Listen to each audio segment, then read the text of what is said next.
Señor mi Dios, al contemplar los cielos, el firmamento y las estrellas, al oír tu voz en los potentes truenos y ver brillar el sol en su cenit. Then sings my soul, my Savior God, to thee. How great thou art, how great thou art. Iglesia Bíblica Koinonía. Nuestra misión es ser discípulos auténticos de Jesucristo que glorifican a Dios por medio de vidas transformadas por la obra del Espíritu Santo y hacer discípulos que igualmente sean transformados por la gracia de Dios. Es crear un movimiento en el poder de Dios de hacer discípulos y de plantar iglesias para tener un testimonio claro de palabras y vivencia del Evangelio del Señor Jesucristo en el área metropolitana de Barranquilla y más allá de ella. La visión que tenemos es ser una iglesia celular que vive la presencia y el poder de Jesucristo y de su Espíritu para cumplir con sus propósitos de alcanzar a los que no conocen al Salvador con el Evangelio transformador. Ser una iglesia enfocada en la multiplicación de discípulos, de grupos familiares, de líderes siervos y de iglesias para presentar ante el mundo quién es Jesucristo. Como valores centrales tenemos la centralidad y autoridad de la palabra de Dios, centralidad en Cristo, dependencia de Dios, visión para la reproducción, comunidad, ministerio de todos los creyentes y santidad de vida. Perfecto, claro, conciso.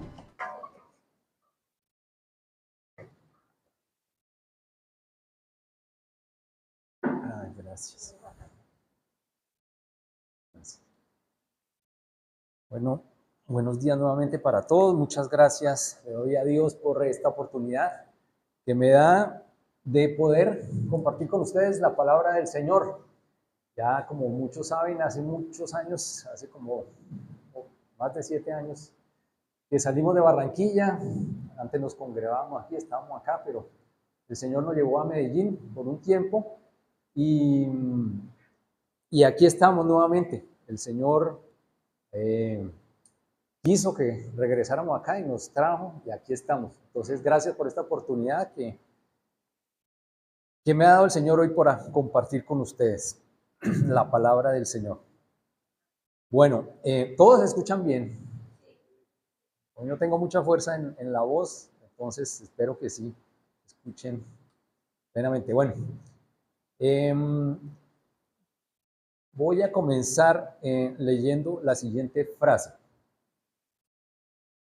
La mente, y más concretamente la imaginación, tiene un gran poder sobre lo que cada uno es y hace. De hecho, toda creencia, siempre que sea posible, tiende a convertirse en realidad. Eso lo dijo este hombre, este anciano bonachón, se llama Émile Coué. Hay una corriente evangélica que rechaza el sufrimiento, que rechaza los problemas como parte de la experiencia cristiana. No debe haber problemas en el creyente, pues eso sería una señal inequívoca de pecado. No se puede decir, estoy enfermo, tengo problemas, estoy triste, estoy afligido, porque esa sería una forma de confesar derrota. Esa forma de pensar tiene principalmente 3 fuentes. El couéismo, que es el método de autosugestión formulado por el psicólogo y farmacólogo francés Émile Coué, el que acabamos de ver, Coué. Él fue uno de los primeros autores en hablar de un método de autosugestión consciente a principios del siglo XX. Aquí hay psicólogos y bueno, de pronto me van a venir en contra, pero este hombre habló por primera vez de un método de autosugestión. Les voy a leer en qué consiste el método Coué. El método Coué consiste en sugestionar la mente a través de la repetición diaria de la siguiente frase: todos los días, bajo todo punto de vista, me siento mejor, mejor y mejor. Esa frase debe repetirse 20 veces, tan pronto uno se despierte, y 20 veces antes de que uno se acueste a dormir, ¿sí? Además es importante decirla en voz alta, con los ojos cerrados y prestando atención a cada una de las palabras que vamos formulando. Eso es lo importante del método QE. Si se introduce este pequeño ritual, ¿sí?, en nuestras vidas cotidianas, pues ese mensaje, dicho de forma consciente, va a llegar al inconsciente y se convertirá en realidad, ¿sí?, como lo que nos dijo aquí el ancianito.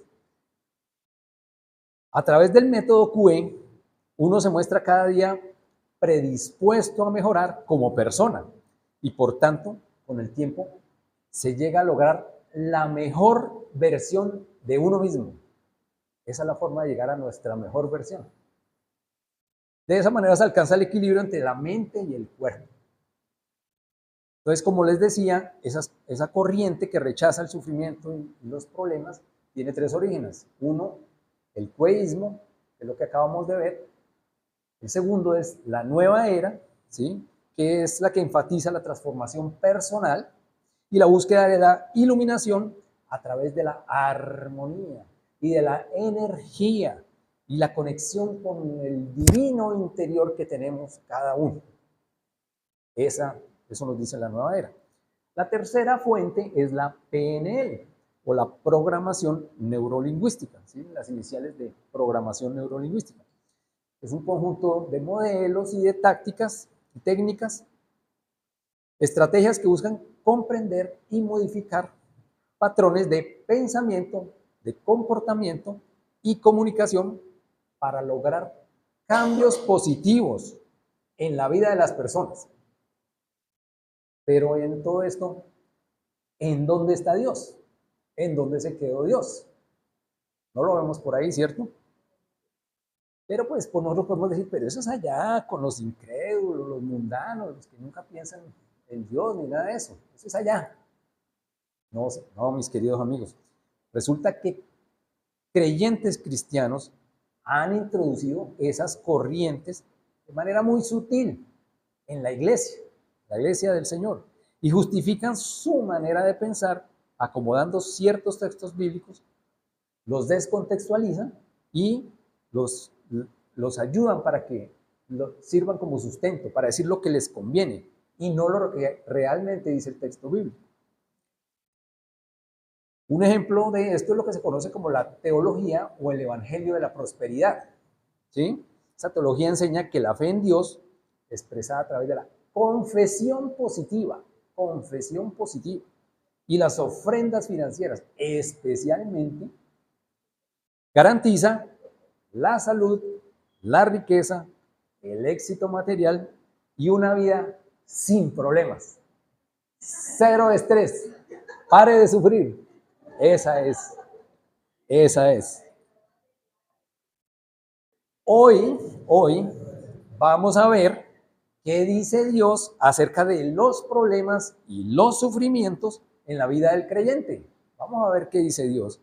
Entonces les invito a que abran sus Biblias y con la mayor reverencia leamos el texto de Isaías 43, 1-7. Es buena costumbre traer la Biblia en papel porque es excelente a la hora de poder mirar y repasar todo lo que tenemos. Voy a leerlo para beneficio de todos. Isaías 43, del 1 al 7. Mas ahora, así dice el Señor, tu Creador, oh Jacob, y el que te formó, oh Israel. No temas, porque yo te he redimido. Te he llamado por tu nombre. Mío eres tú. Cuando pases por las aguas, Yo estaré contigo, y si por los ríos, no te cubrirán. Cuando pases por el fuego, no te quemarás, ni la llama te abrazará. Porque yo soy el Señor, tu Dios, el Santo de Israel, tu Salvador. He dado a Egipto por tu rescate, a Cus y a Seba en lugar tuyo, ya que eres precioso a mis ojos, digno de honra, y yo te amo. Entregaré a otros hombres en lugar tuyo, y a otros pueblos por tu vida. No temas, porque yo estoy contigo. Del oriente traeré tu descendencia, y del occidente te reuniré. Diré al norte, entrégalos, y al sur, no los retengas. Trae a mis hijos desde lejos, y a mis hijas desde los confines de la tierra. A todo el que es llamado por mi nombre, y a quien he creado para mi gloria, a quien he formado y a quien he hecho. Vamos a orar en este momento para que el Señor nos ayude en esta predica. Señor, te doy gracias, Padre, por tu palabra. Gracias, Señor, por la oportunidad del día de hoy de compartir con esta comunidad de Koinonía, Señor, tus verdades bíblicas, Señor. Yo te pido, Padre, que estés en medio de nosotros y que abras el entendimiento espiritual, Señor. Abra los ojos espirituales, Señor, de todos los que están acá y puedan entender, Señor, la profundidad y la belleza de tu palabra, Señor. Puedan entender que solo te necesitamos a ti y que esto es lo que nos alimenta y nos nutre verdaderamente, Padre. Ponemos en tus manos y te pido que me ayudes y que seas tú, Señor, el que hable esta mañana, Padre, en el nombre de tu Hijo Jesucristo. Amén. Bueno, entonces el título de esta prédica es El Dios que está. Y ese mismo título lo tiene un libro que escribió un teólogo argentino llamado Pablo Raúl Andiñac. De pronto Carlos lo ha escuchado. Allí Andiñac sustenta que el nombre del Señor en hebreo, cuando se le presenta a Moisés y lo envía para que libere a Israel, allí en Éxodo 3:14, pero eso lo voy a buscar para leer esa partecita. Éxodo 3 y 14. Dice, entonces Moisés dijo a Dios, si voy a los israelitas y les digo, el Dios de sus padres me ha enviado a ustedes, tal vez me digan, ¿cuál es su nombre? ¿Qué les responderé? Y Dios le dijo a Moisés, yo soy el que soy. Y añadió, así dirás a los israelitas, yo soy, me ha enviado a ustedes. Entonces, este teólogo, Andiñac, dice que esto de yo soy el que soy se puede traducir como yo soy el que estoy, ¿sí? Porque en hebreo el verbo que refiere a yo soy, al nombre, ¿sí? del Señor, Jehová, Yahvé, está conjugado con el verbo ser o estar. Y en varias versiones, digamos, que se puede tener. Entonces, eso nos da, este solo versículo y este pedacito nos daría para una prédica entera. Por ahora lo vamos a dejar ahí quietito y vamos a tener eso ahí. Y Andiñac se enfoca solamente en esta parte del Éxodo. Pero bueno, más adelante vamos a ver algo más de Andiñac. Entonces, él dice que podemos traducirlo como yo soy el que estoy. Ese es el Señor.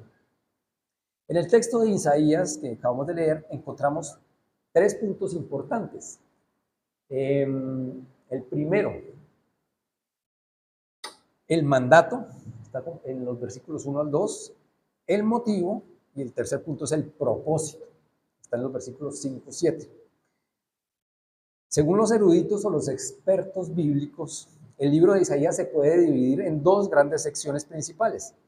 La primera sección va del capítulo 1 hasta el capítulo 39, ¿sí? En la que se expone el juicio del Señor contra Israel y contra diferentes naciones. Es lo que más se enfatiza allí en esa sección.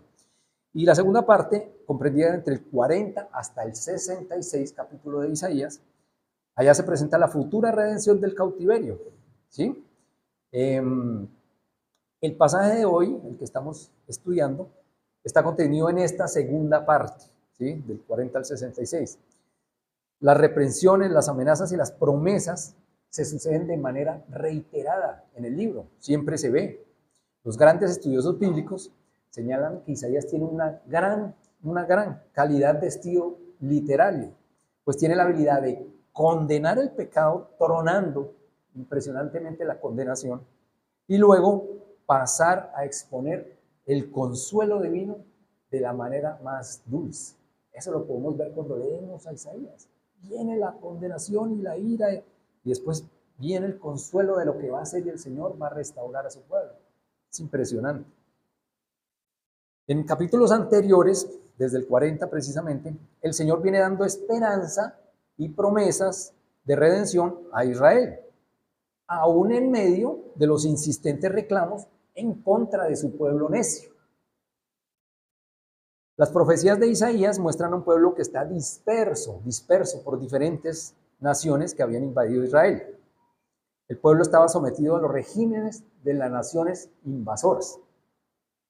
Dios les está dando ánimo para que resistan los tiempos difíciles, mientras Él vuelve a reunir a todo su pueblo. El capítulo 42, el capítulo anterior a lo que vamos a ver, contiene un discurso de Dios sobre lo que Él hará contra sus enemigos, lo que Dios va a hacer contra sus enemigos, que va a avergonzar también a los idólatras, a los que se rinden a los ídolos. Habla sobre el siervo que traerá justicia a la tierra, y también le informa al pueblo que Él mismo fue quien los entregó a esas naciones invasoras. Dice a Israel: yo fui el que te entregué a los saqueadores por no querer andar en sus caminos y debido a sus persistentes pecados. Él mismo Dios los puso en esa situación. Vamos a ver el primer punto que nos señala el texto, el mandato. Nuestro pasaje inicia con el conector más ahora, que lo que hace es enlazar lo que viene en el capítulo 42 a lo que viene, a lo que continúa. Sigue con la fórmula profética: así dice el Señor. Y esa fórmula profética es la que la mayoría de los profetas utilizan para imprimir la autoridad con la cual ellos hablan. ¿Sí? Así dice el Señor. Y Isaías presenta al Señor como el creador y formador de Israel. Dios mismo, Él fue el que los hizo a su pueblo especial, los apartó como su pueblo santo. De la propia boca del Señor viene la expresión no temas, está en la segunda parte del versículo 1, no temas, que se vuelve a repetir también en el versículo 5, si ahorita lo notaron cuando leímos el texto completo. Ahí está compuesta por un verbo hebreo yusivo en segunda persona, masculino singular, que se convierte en un mandato divino. No temas, es el mandato que les está dando acá. No temas porque yo te he redimido. Redimidos y rescatados no son grupos que cantan canciones, no. Redimidos y rescatados son dos palabras hebreas que aparecen a menudo como paralelas y casi sinónimas, ¿no? Redimidos es la misma palabra usada para describir la liberación de Israel de Egipto, ¿sí? Cuando se ve en el Éxodo, allá fue cuando salió, y esa es la misma palabra, lo redimió, lo sacó de Egipto. Estos términos son importantes, pues Isaías los usa para describir también la futura liberación de este exilio que están viviendo, ¿sí? Como si fuera un nuevo éxodo, el cual va a reunir el Señor a todo su pueblo. El término hebreo redentor, designa al protector de la familia, cualquier familia que esté en angustia. Por ejemplo, en Números 35:19 aparece que puede vengar un asesinato que se haga en una familia. Ese es el redentor. Se llama el vengador de sangre, se llama ya. Es el mismo término. Ese redentor también es quien redime las propiedades familiares que se ha tocado vender por causa de deudas. Ese redentor también redime a esos familiares, ¿sí? Que se han tenido que convertir en esclavos a causa también de falta de dinero, de que les toca, no tienen con qué pagar. Y ese redentor es el quien se puede casar con la viuda de algún pariente fallecido, ¿sí? Como en el caso de Ruth. Si alguno de ustedes se acuerda del texto de Ruth, Boaz fue el redentor. Primero había un redentor más cercano que era un familiar, pero él no lo aceptó por ciertas condiciones, y Boaz fue el que redimió y se casó con la familiar. Entonces, aquí Dios se está, yo te he redimido, dice. Dios está mostrando como ese protector, ¿sí? Como ese benefactor que está atento a sus necesidades y ha actuado a favor de ellos para librarlos de la opresión de otros. Luego el Señor les advierte sobre algunas situaciones complicadas que puede vivir cualquier ser humano. Habla de las aguas y el fuego. Estos son elementos que describen la aflicción a través de la cual Dios llevará a su pueblo a la seguridad. El agua les recuerda cuando cruzaron el Mar Rojo y cuando cruzaron el río Jordán, cuando estaba desbordado. Dios detuvo las aguas y ellos pudieron pasar tranquilamente. El fuego representa los peligros más extremos. También se relaciona con Babilonia, cuando Daniel y sus compañeros fueron protegidos del fuego y sacados ilesos del horno. ¿Y recuerdan esa historia? De Sadrach, Mesach y Abed-Nego.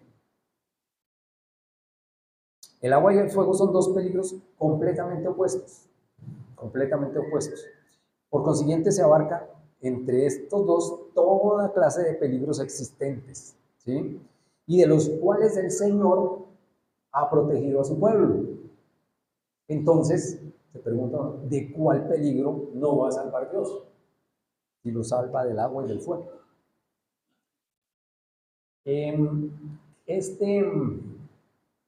Esto también nos hace eco de lo dicho por el Señor en Deuteronomio 31:6. Dice, sean firmes y valientes, no teman, ni se aterroricen ante ellos. No teman, les da el mandato aquí, no teman, ni se aterroricen ante ellos. Porque el Señor tu Dios es el que va contigo, no te dejará ni te desamparará. Entonces todo esto está haciendo eco también de eso que ya les había hablado y dicho.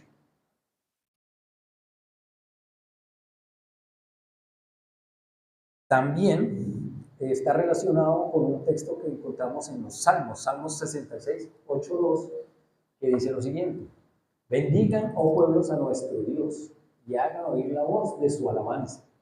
Él es quien nos guarda con vida y no permite que nuestros pies resbalen, porque tú nos has probado, oh Dios, nos has refinado como se refina la plata. Nos metiste en la red, carga pesada pusiste sobre nuestros lomos, hiciste cabalgar hombres sobre nuestras cabezas. Pasamos por el fuego y por el agua, pero tú nos sacaste a un lugar de abundancia. ¿Vieron? El pecado trae consecuencias. Igualmente el Señor, dice, tú nos has probado, fue el Señor el que nos metió en la red, el que les puso carga pesada. ¿Sí? Entendamos que nos están diciendo acá también. Pero el final es lo mejor. Tú nos sacaste a un lugar de abundancia. Entonces entendamos bien lo que el Señor está diciendo acá. El Señor no les está diciendo, no dejaré que te moje ni una sola gota de agua. Soplaré y soplaré y el fuego apagaré. Eso no les está diciendo. Les dice, cuando pases por las aguas, yo estaré contigo. Cuando pases por el fuego, no te quemarás. Pero sí que vas a pasar por las aguas y por el fuego. Vas a tener inconvenientes, vas a tener problemas, te vas a enfermar, vas a tener sufrimientos y angustias. Pero cuando cualquier cosa de estas te suceda, no temas, yo estaré contigo. Soy el Dios que está. Eso es lo que les está diciendo.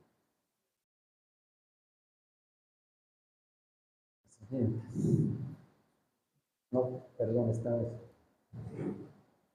Ah, no, sí, sí, sí. Perfecto, esa es. Mis queridos hermanos, el Señor ha creado su comunidad de creyentes, ha creado su comunidad de creyentes y ha formado, como dice el texto, su iglesia. ¿Cómo se expresa aquí en este texto de Primera de Pedro 2:9? Dice lo siguiente: pero ustedes son linaje escogido, real sacerdocio, nación santa, pueblo adquirido para posesión de Dios, a fin de que anuncien las virtudes de aquel que los llamó de las tinieblas a su luz admirable. Ustedes en otro tiempo no eran pueblo, pero ahora son el pueblo de Dios. No habían recibido misericordia, pero ahora han recibido misericordia. Entonces, antes era Israel, pero el Dios ha hecho su pueblo de todos los creyentes, ha dado misericordia. Ya, ahora, todos los que creemos en el Señor somos el pueblo de Dios. ¿Mm? Entonces debemos entender que las palabras de Dios valen para todos los tiempos en que su pueblo sufre opresión y angustia. Porque si no fuera de esa manera, pues este relato valdría solo como una información de algo que le pasó por allá a un pueblo semita hace mucho tiempo y ya, nada más. Pero el Dios que estuvo con Israel y que lo sacó incólumes en su paso por el fuego y por el agua, es el mismo que oye el clamor de su pueblo, del actual pueblo de Dios, de quienes sufrimos problemas, dolores y angustias. Y es el mismo Dios que está. Es el mismo Dios. Entonces reflexiona un momentico ahí. ¿Te has sentido atemorizado por algo en estos últimos días? ¿Tienes miedo de algo? Sí, Señor. ¿Piensas a veces que Dios se olvidó de ti y que te ha dejado solo? ¿Por qué te sucede esto a ti? ¿Por qué me pasa esto a mí que soy tan buena persona? ¿Has pensado eso? ¿Qué creen que los está invitando hoy el Señor? ¿Qué creen que nos está invitando el Señor?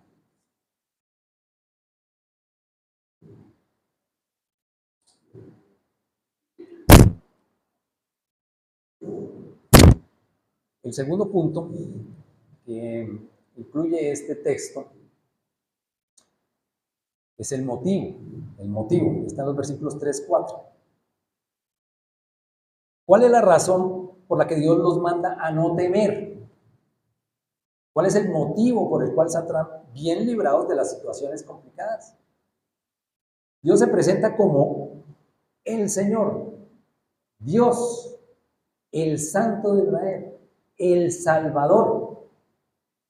Este del Santo de Israel es una frase que solo ocurre 3 veces en los demás libros del texto del Antiguo Testamento. Pero en Isaías es una expresión repetitiva, se ve constantemente, porque expresa la fidelidad de Dios en cumplir las promesas de su pacto. Eso es lo que reitera Isaías con el Santo de Israel.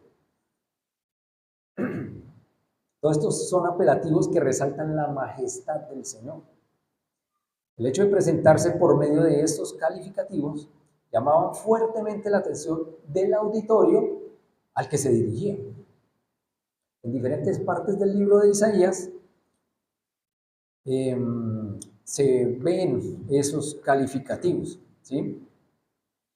Y Dios ha venido expresando esas características desde el capítulo 40, sobre todo, lo ha resaltado muchísimo. Y ese gesto de hacer la introducción a través de esos nombres imprime la autoridad del locutor, de quien habla, que es el mismo Dios, y le proporciona a la audiencia la seguridad de que es el mismo creador, el Dios mismo que está hablando. No debe quedar ninguna duda de que es el propio creador el que se está dirigiendo a ellos. Isaías agrega esos epítetos al nombre de Dios para servir de apoyo consolador, donde la fe pueda descansar en el Santo, en el Salvador, ¿sí? Y no dar lugar para la desesperación. También en el texto, el Señor les informa que ha entregado a otras naciones por el rescate de Israel. He dado a Egipto por tu rescate, a Cus y a Seba en lugar tuyo. Se menciona a estos tres países, quienes en este caso venían a ser representantes de naciones con inmensa riqueza, eran naciones muy ricas en ese entonces, muy poderosas en esa época. Seba viene siendo ahora el país de Eritrea. ¿Alguien conoce ese país, Eritrea? Bueno, les cuento que hay un país que se llama Eritrea y queda sobre el Mar Rojo, que al norte de Etiopía, en África. Eso era, para ese entonces, Seba. Lo que el Señor quiere acentuar aquí es el inmenso valor que representa su pueblo, ¿sí? Y que para el efecto de redimirlo se pagará un elevado rescate. A lo largo del Antiguo Testamento se puede constatar que el Señor sacrificó a poderosas naciones, a naciones paganas, cuando era necesario para la seguridad de Israel. También notamos aquí que el pueblo es muy amado por Dios.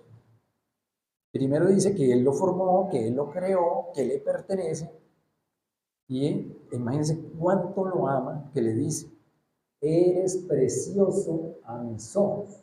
El cuarto dice, ya que eres precioso a mis ojos. Eres digno de honra y yo te amo. Eso suena como una pareja enamorada. Es precioso a mis ojos. Yo te amo. Y en este caso lo dice nuestro Padre, el Creador. Se lo dice al pueblo. Y a ese pueblo necio, pecador, rebelde, ¿cómo lo ven? Precioso. ¿Ah? Debido a tanta rebelión contra él y al repetido pecado, ellos han sido juzgados. Por eso en ese momento están sufriendo la opresión de los invasores que el Señor les había enviado. Primero a Siria y luego a Babilonia. Pero aún así, ese pueblo le sigue perteneciendo al Señor. Él no lo va a dejar ir. Al final del versículo 4, dice que en lugar de su pueblo va a entregar a otras personas.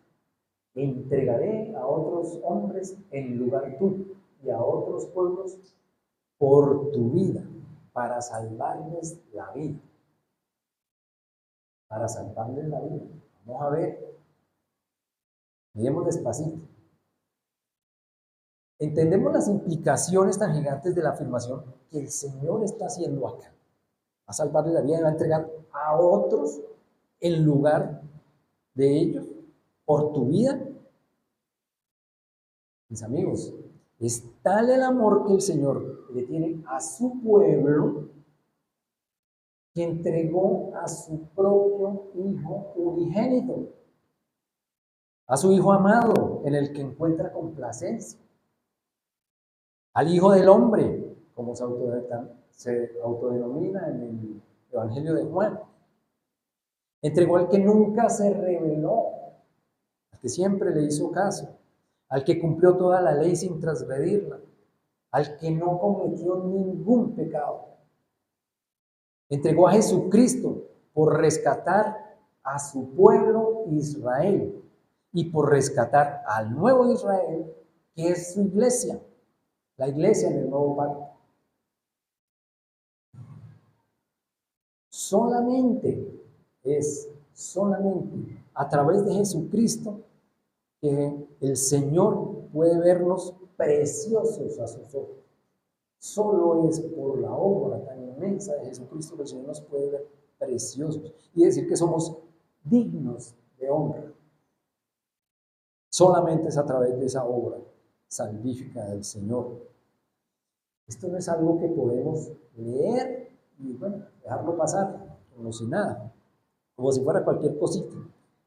Esto, mis hermanos, debe causarnos el mayor asombro. Debe causarnos a nosotros el mayor asombro, un gran asombro. Es algo inmenso, es algo colosal lo que el Señor ha hecho y que en la entrega de su Hijo Jesucristo, en la muerte en la cruz, tuvo impactos cósmicos. Cambió la historia de todo. Es antes de Cristo y después de Cristo. Lo único que ha podido cambiar la historia.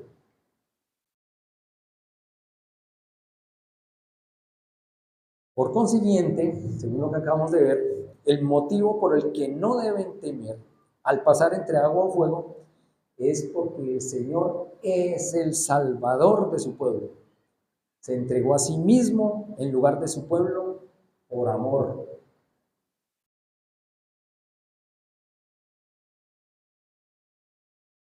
Ese es el gran motivo.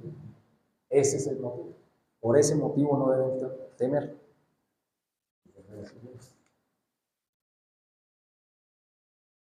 Juan 3, 16, 18. Porque de tal manera amó Dios al mundo que dio a su Hijo unigénito para que todo aquel que cree en Él no se pierda, sino que tenga vida eterna. Porque Dios no envió a su Hijo al mundo para juzgar al mundo, sino para que el mundo sea salvo por Él. El que cree, escúchame bien, el que cree, no es todo el mundo, el que cree en Él no es condenado. Pero el que no cree ya ha sido condenado, porque no ha creído en el nombre del unigénito Hijo de Dios. Sí, viene a salvar el mundo, pero es el que cree. No es todo el mundo. El que cree es el que no ha sido condenado.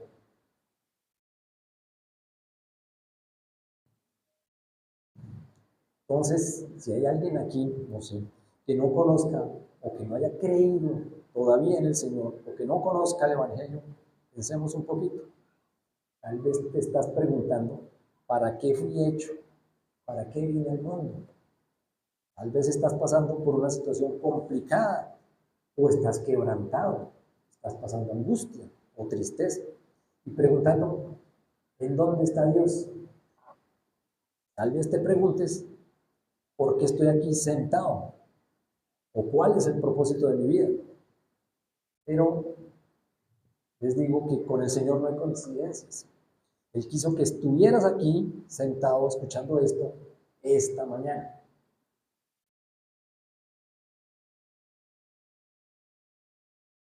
Vamos a ver el tercer punto, el propósito. Versículos 5 al 7. En esta tercera parte del pasaje, el Señor vuelve a repetir el mandato a no temer debido a que es el Dios que está. ¿Cierto? Pero en un segundo yo tomo agüita porque me van a empezar a salir los gallos que estén mal de la garganta.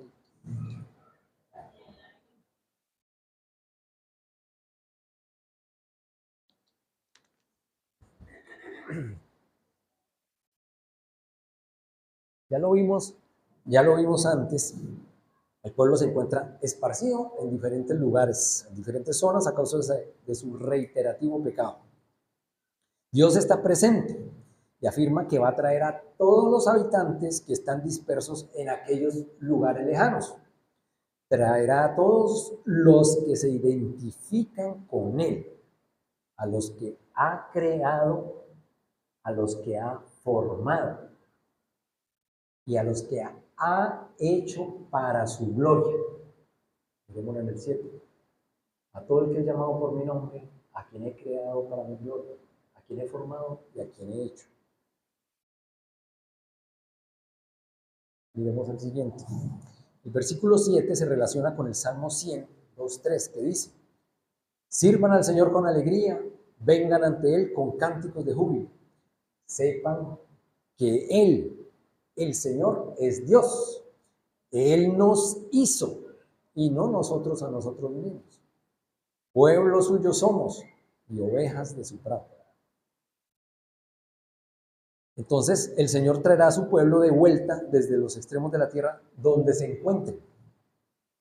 Al mencionarse los 4 puntos cardinales en este texto, oriente, occidente, norte, sur, lo que se pretende aquí es enfatizar que no hay un solo lugar de la tierra a donde no llegue el alcance y el dominio del Señor. Eso es lo que está diciendo.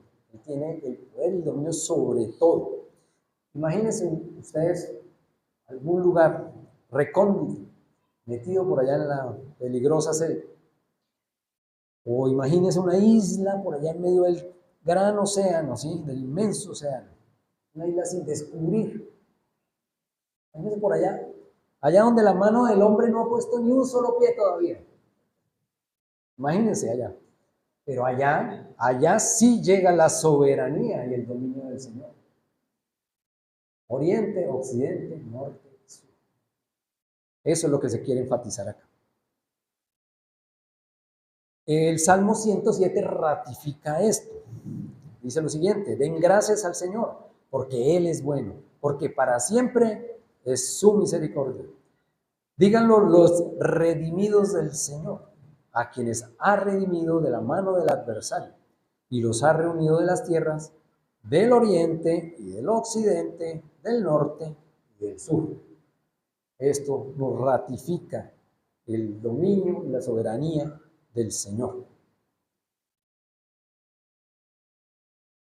Aunque Isaías era un hombre de labios impuros, miremos la siguiente, como en el capítulo 6 de Isaías, cuando el Señor le da la comisión de ir a profetizar, él dice que es un hombre de labios impuros, pero allí el Señor, aún así, le da la autorización plena para transmitir sus palabras, ¿sí? Para transmitir las palabras del rey.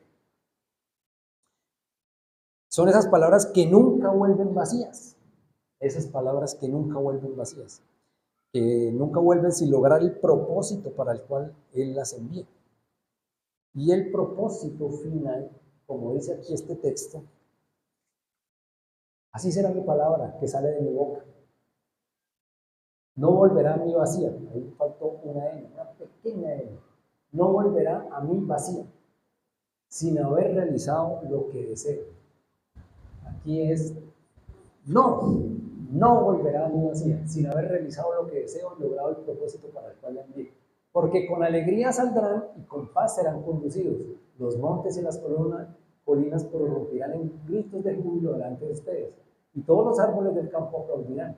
En lugar del espino crecerá el ciprés y en lugar de la ortiga crecerá el mirto. Y esto será para la gloria del Señor, para señal eterna, que nunca será borrada. Ese es el propósito. Ese es el propósito. Para que toda la tierra esté llena de su gloria, como dice también Isaías 6:3.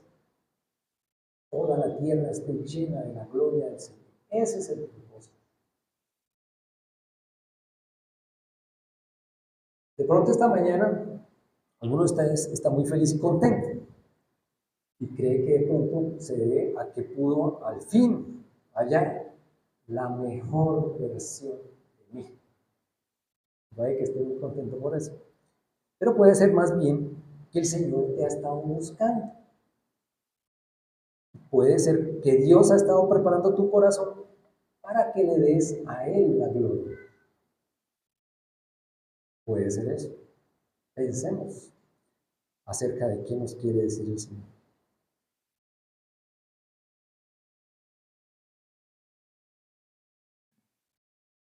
En otro momento.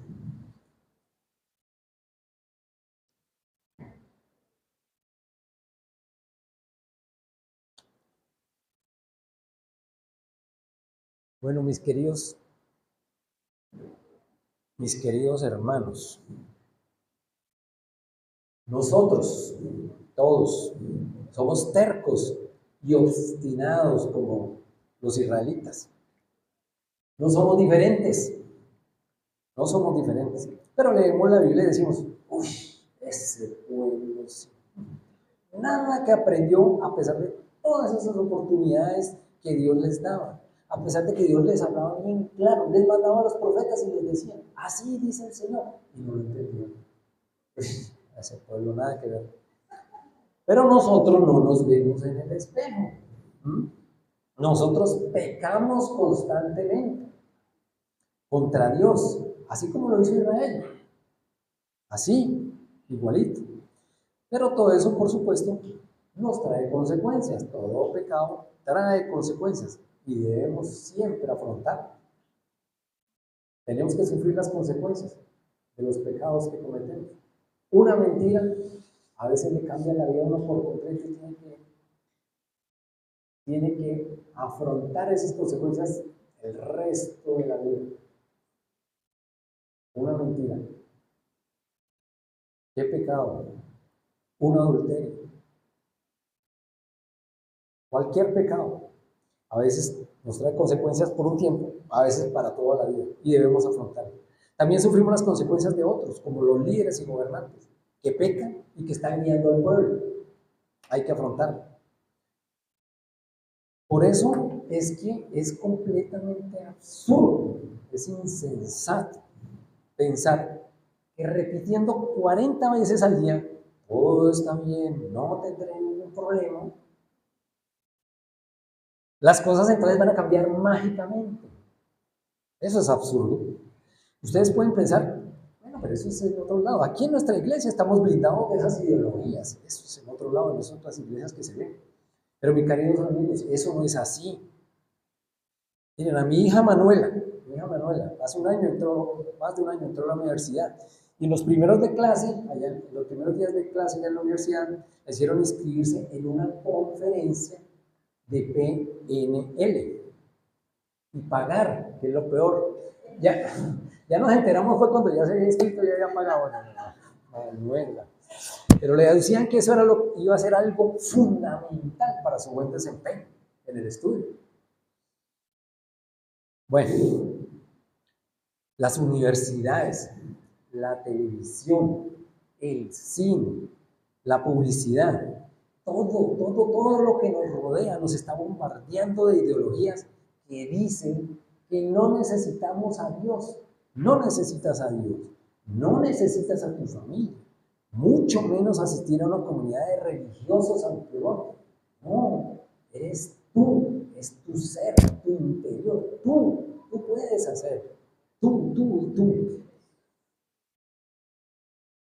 ¿Qué es, a ver si ustedes saben, qué es lo que dice, cuál es el eslogan de la Barbie? ¿Qué es lo que le dice Barbie a todos los niños? Muy bien, muy bien, muy bien. Tú puedes ser lo que quieras ser. Eso dice la Barbie, ¿sí? Pero la siguiente. Tú puedes ser lo que quieras ser. Ese es el lema de la Barbie, ese es el que todos los niños y niñas están viendo y leyendo. Resulta que ahora también se le creció el sermón del monte de Jesús, pues apareció una nueva bienaventuranza. ¿Sí la han escuchado? ¿Alguien la ha escuchado? ¿No? Bienaventuradas las mujeres que se aman a sí mismas. Es el mensaje publicitario de la crema teatrical. ¿Ah? ¿Cómo les parece? Es como diría una amiga de Medellín. Una amiga me dijo, ¿vos te imaginas? Hay que aumentar la Biblia pues porque falta una bienaventuranza. A los que le gustan los dibujos animados, por lo menos a mí la verdad sí me encanta. Pero ¿cuántos de ustedes vieron la película Frozen 2? ¿Cuál es el mensaje? El mensaje es, tú tienes que encontrar quién eres mirando de ti. Muéstrate, muéstrate, muéstrate. En la canción esta, muéstrate, show yourself. Elsa se canta a sí misma, se dedica a una canción. Elcita, con todo mi amor, te dedico esta canción. Se la dedica a ella misma. Y dice, cantando llega a la conclusión de que su verdadera identidad, su poder, su destino está dentro de ella, dentro de ella. Ella misma es la respuesta a todas sus preguntas, a todas las dudas que tiene. Ella es la que le da respuesta, ella misma. Es su verdad, ella es su salvación. Ciertos cantantes cristianos que repiten en sus coros, todo va a estar bien. Ah, bueno, por ahí se la saben, esa sí se la saben. Pónganlos a cantar un himno. Bueno, todo va a estar bien, cantan. Puede que no. Dios no asegura que todo estará bien. Lo acabamos de ver, que todo será color de rosa porque seguimos al Señor Jesucristo. No. Lo que sí asegura Dios es que por la fe en Cristo, en medio de la opresión, la angustia y la desesperanza, podemos recurrir a un Dios que se muestra sensible a las necesidades de sus hijos angustiados. Eso sí, eso sí. Entonces, Debemos estar preparados para cuando nos lleguen con esas ideologías extrañas, como la PNL y otra serie de sandeces de ese estilo. Y eso se logra manteniéndonos nutridos con la palabra del Señor, leyendo la Biblia. Digamos la siguiente. ¿Qué acciones debemos tomar? Nutrirnos con la palabra de Dios, nutrirnos con la palabra del Señor. ¿Cuántos aquí tienen la sana costumbre de leer la Biblia en familia? Se reúne la familia, vamos a leer la palabra de Dios. Muy bien, muy bien, muy bien. Muy bien. Vamos a hacer que sean más. De hacer el devocional familiar. Eso nos ayuda a crecer en el conocimiento de la verdad que nos hará libres. Al conocer y permanecer en su palabra, se alcanza la verdadera libertad. Necesitamos entrenar a nuestros hijos, a los jóvenes. ¿Sí? Enseñemos a los pequeños lo que dice Dios en su palabra. No piensen que es suficiente con lo que se comparte aquí en el cuartico aquí al lado en la escuela dominical. Ya con eso Chino tiene la dosis para toda la semana, su dosis de Biblia, ya eso es suficiente. No. Debemos recordar otro mandato que nos da el Señor. Es nuestro deber como padres transmitirle la palabra del Señor. Estas palabras que yo te mando hoy estarán sobre tu corazón. Las enseñarás diligentemente a tus hijos y hablarás de ellas cuando te sientes en tu casa y cuando andes por el camino, cuando te acuestes y cuando te levantes. Ese es un mandato del Señor en Deuteronomio 6:7. Instruir a nuestros hijos. Debemos tener una actitud más crítica sobre todo aquello que vemos y escuchamos. Porque todo autor, todo libro, toda serie, toda película, todo discurso que alguna persona nos quiere convencer de algo nos quiere convencer. Y debemos analizar detalladamente de qué me quieren convencer, de qué nos quieren convencer. Y eso debemos filtrarlo a la luz de lo que dice el Señor en su palabra. Esa es nuestra verdad, esa es nuestra base, esa es nuestra guía. A partir de ahí es que debemos sopesar todo lo demás que encontremos. Críticos, análisis del discurso. ¿Qué está diciendo este Señor? ¿Qué me está queriendo decir? ¿Qué me habrá querido decir? Seguro que seguiremos viendo películas que traen diferentes mensajes. Yo soy cinéfilo y veo de toda clase de cine, bueno, malo y porquerías. Pero la cuestión está en poder ser crítico ante lo que se ve. ¿Sí? Entonces, debemos analizarlas y si las vemos en familia, discutir. ¿Sí? Discutir. ¿Qué nos pareció? ¿Qué es lo correcto? ¿Qué es lo que no? ¿Está bien? ¿Qué dice el Señor sobre esto? ¿Qué les pareció tal cosa? ¿Sí? Estar atentos, estar atentos, estar atentos. Debemos estar preparados ante todo este bombardeo que nos llega por todos los frentes. Es importante prepararnos.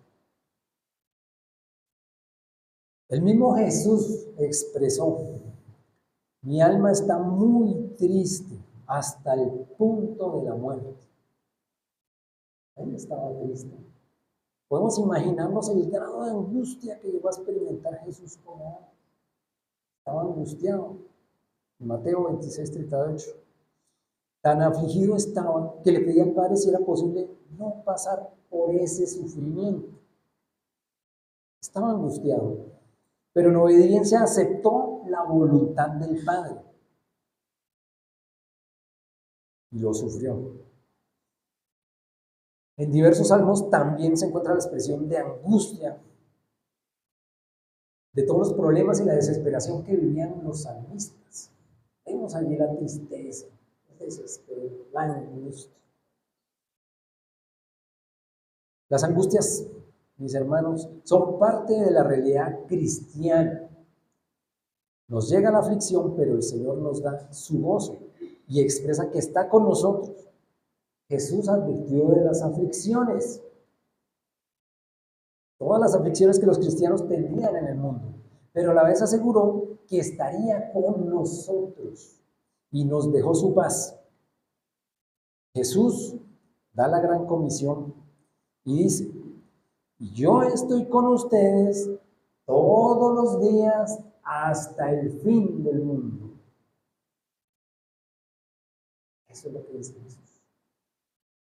Esas verdades bien afirmadas en el corazón del creyente dan la firmeza para atravesar las aflicciones, angustias, tristezas, ansiedades, etcétera, todo lo que sufrimos de la mano del Señor. Solo así es que podemos atravesar estas angustias. Para terminar, voy a decir unas palabras que escribió este teólogo argentino que les mencioné al inicio, Andiñac. Él dice que el nombre que Dios le da a Moisés, el nombre que Dios le da, yo soy el que estoy, se da en el sentido de aquel que acompaña, da fuerza y no abandona a su pueblo. En este caso, lo que se afirma es la vocación de Dios de acompañar a su pueblo en todo lo que pueda suceder. Eso dice Andina. Recordemos entonces que a través del mandato, que tiene un enorme motivo que lo soporta y que lleva a un propósito supremo, podemos decir que tenemos un Dios que está. Solo así. Oremos. Señor, te damos gracias esta mañana, Señor, por la palabra que has traído a esta comunidad Koinonia. Gracias, Padre, porque tú eres nuestro formador, nuestro hacedor, nuestro creador, Señor. Gracias, Padre, porque te pertenecemos, Señor. Somos pueblo tuyo. Tú nos hiciste, Señor. Gracias, Padre, porque aunque tengamos que pasar, Señor, por tantos sufrimientos y angustias, Señor, hoy podemos ver que todos lo vamos a poder pasar, Señor, llevados de tu mano, porque tú estás con nosotros. Gracias, Padre, por ser el Dios que está. Gracias, Señor. Gracias por tu palabra, Padre, y te pido que cada una de las personas, Señor, que han escuchado este mensaje, Señor, puedan poner en práctica lo que hay que hacer y entender que te necesitamos y necesitamos reconocer a Jesús como Supremo Señor, Rey y Salvador eterno. Gracias, Padre, te damos en el nombre de tu Hijo Jesucristo. Amén.